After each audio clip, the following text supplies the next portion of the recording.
Élèves de terminale S, bonjour. Voici notre première leçon de mécanique. Nous nous intéressons maintenant à la cinématique.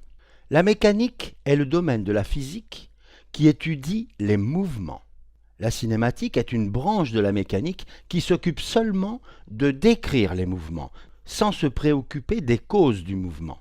Vous voyez que pour décrire un mouvement, nous aurons besoin des notions de vecteur position, vecteur vitesse et vecteur accélération.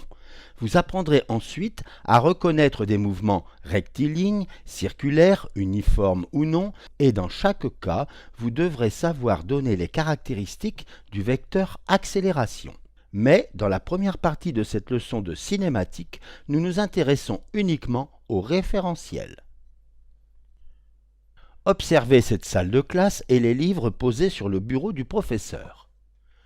Ces livres sont-ils immobiles? Apparemment oui. Mais cette salle, en fait, se trouve sur la planète Terre. Et vous voyez que la planète Terre a un mouvement autour du Soleil tout en tournant sur elle-même.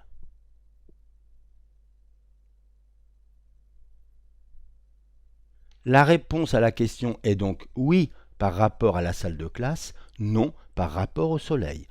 Le mouvement est donc relatif. Il dépend du référentiel utilisé pour le décrire.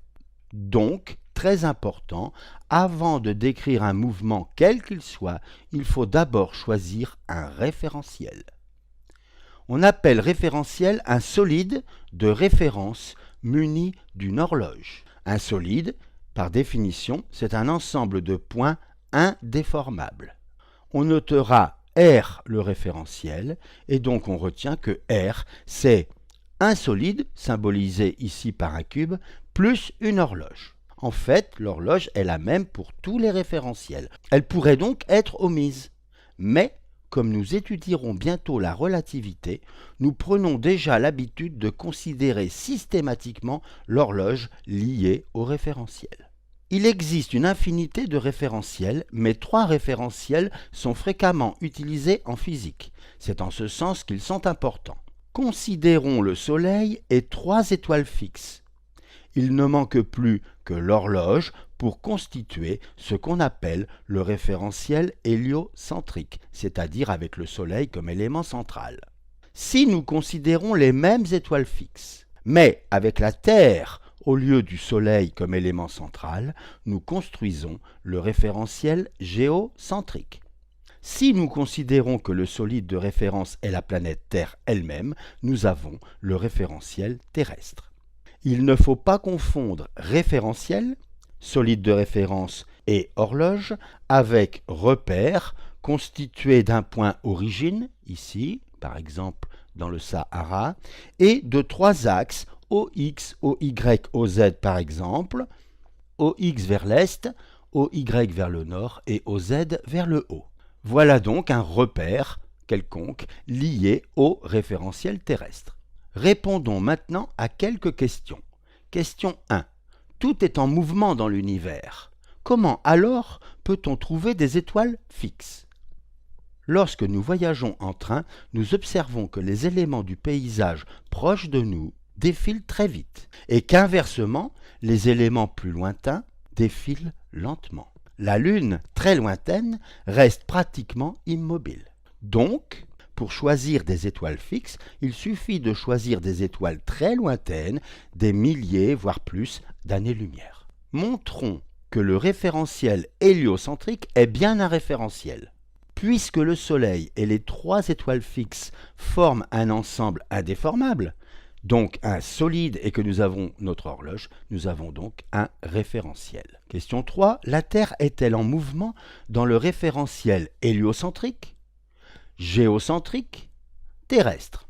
Dans le référentiel héliocentrique, nous observons que la Terre est en mouvement. Elle tourne autour du Soleil.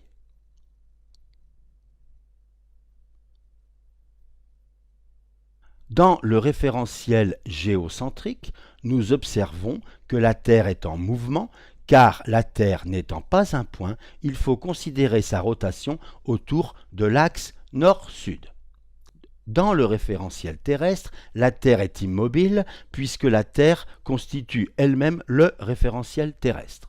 Question 4. Quel est le référentiel le mieux adapté pour décrire le mouvement d'une planète du système solaire? Le mouvement d'une voiture, le mouvement d'un satellite autour de la Terre. Pour décrire le mouvement d'une planète, Mars par exemple, le référentiel le mieux adapté est le référentiel héliocentrique. On y observe un mouvement simple de la planète Mars qui tourne autour du Soleil. Alors que dans le référentiel géocentrique, la planète Mars a une trajectoire compliquée.